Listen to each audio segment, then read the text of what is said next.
พี่น้องว่าทกรรมระหว่างอาจารย์ออดทนายดังกับผู้ใหญ่บ้านฟินแลนด์ซีอีโอศิลปินชื่อดังเกิดขึ้นอีกแล้วพี่น้องหยอกกันดีต่างคนต่างโพสต์ไม่รู้ว่าเกี่ยวกันไหมแต่ว่าไทยบ้านไทยเมียงโยงมาใส่กันแล้วพี่น้องบาลีว่าทกรรมตอนแรกบาลีเกี่ยวกับคำว่าดังเนาะดังได้ดับได้ อันนั้นก็ปล่อยมากผู้ละคลิปบาลีมืดต่อมาอีกนะครับผมมีวาทกรรมมาถึงกันทางอาจารย์ออสนี่ระบุชัดเจนเลยว่ามีหมอลำชื่อดังมีหมอลำชื่อดังพาดพิงถึงผม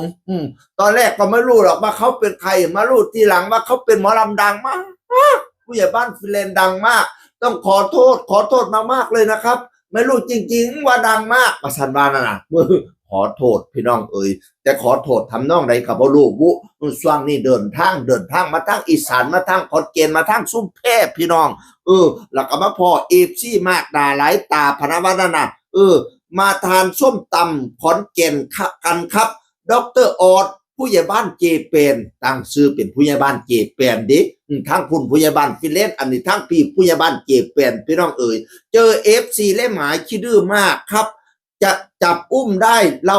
ต้องตั้งชื่อผู้ใหญ่บ้านขนมจีนตั้งชื่อหมาว่าผู้ใหญ่บ้านขนมจีนว่าชั้นพี่น้อง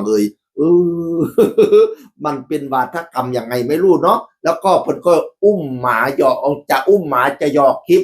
ไอ้ผู้ใหญ่บ้านขนมจีนว่าชั้นเอาคำหมานั่นตั้งชื่อหมาว่าผู้ใหญ่บ้านขนมจีนพี่น้องทางผู้ใหญ่บ้านฟินแลนด์ประเทศเนี่ยย่างไปคือสิเป็นตรวจงานการสร้างบ้านบ่แล้วก็ไปพ่อหมาพี่น้องแล้วก็ว่าโอ้ไป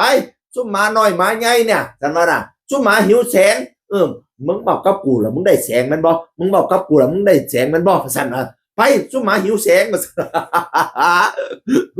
ต่างคนต่างถ่ายแต่ว่าเขาก็จับโยงมาใส่กันพี่น้องมันคอยเสียฟังเจ้าหน่อยคอยสิฟังเจ้าหน่อยอยากจะให้พ่อช่วยผู้ใหญ่บ้านฟินแลนด์หน่อยเรื่องคดีแล้วเราก็ถามผู้ใหญ่บ้านฟินแลนด์ว่าจนเขาบอกว่าผู้ใหญ่บ้านฟินแลนด์ที่เป็นอดีตสามีของแพรวพราวแพรวพราวรู้จักโอเคเอารายละเอียดมาดูสิก็ต้องขอโทษจริงๆนะฮะก็เพิ่งมารู้ภายหลังว่าโคตรดังเลยนะครับขนมจีนผู้ใหญ่บ้านขนมจีนเอาทำไมวะผู้ใหญ่บ้านขนมจีนไปสู้หมาหน่อยมาไงนี่มานี่เด้อมาหิวแสงนี่มาไม่หิวแสงนี่มึงไปนะมึงมาหาเสียงกูนะมึงบอกถึงกูหรอมึงได้วิวมันบ่หมานี่หมาหาแสงนั่นละพี่น้องต่างคนต่างทายเด้อบรู้ว่าเกี่ยวกันบ่แต่ว่าพี่น้องป้องไปจับมาใส่กันแล้วผู้นั้นก็ไปตั้งชื่อหมาว่าผู้ใหญ่บ้านขนมจีนพนะว่าตั้งชื่อเจ้าของว่าเป็นผู้ใหญ่บ้านเจเป็นพนะว่านั่นน่ะทั้งผู้ใหญ่บ้านฟินแลนด์กันหิวเสียงมึงบ่ฮอดกูแล้วมึงได้เสียงมันบ่ว่าซั่นว่านั่นก็บ่รู้ว่าเพิ่นหยอกกันหรือว่าต่างคนต่างทายโอ้ยบ่รู้ว่าละครเรื่องนี้สิดังไปฮอดใดสิโดนไปฮอดใดพี่น้องโอ้ยสิละชายแดนเขมรสงบแล้วเหลือทั้งไทยนี่แหละพี่น้องจักสิเป็นจังไดบุฮักกันไว้เถิดเราเกิดร่วมแดนไทยยังไงเราก็เป็นคนไทยด้วยกันพี่น้องทุกวันนี้ศึกไกลไม่ได้ห่วงแต่วันสวงศึกใกล้ไล่ข่มเหงถ้าคนไทยหันมาฆ่ากันเองจะร้องเพลงชาติไทยให้ใครฟังนี่แล้วเขาว่าไทยนี่ลบไม่ขาดไทยนี่หลักสงบแต่ถึงลบไม่ขาด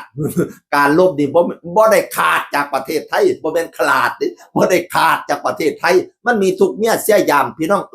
หากชนใดไล่รักสมัครสมานจะทำการสิ่งใดก็ไล่ผลประเทศชาติจะย่อยยับอับจนประชาชนจะเป็นสุขได้อย่างไร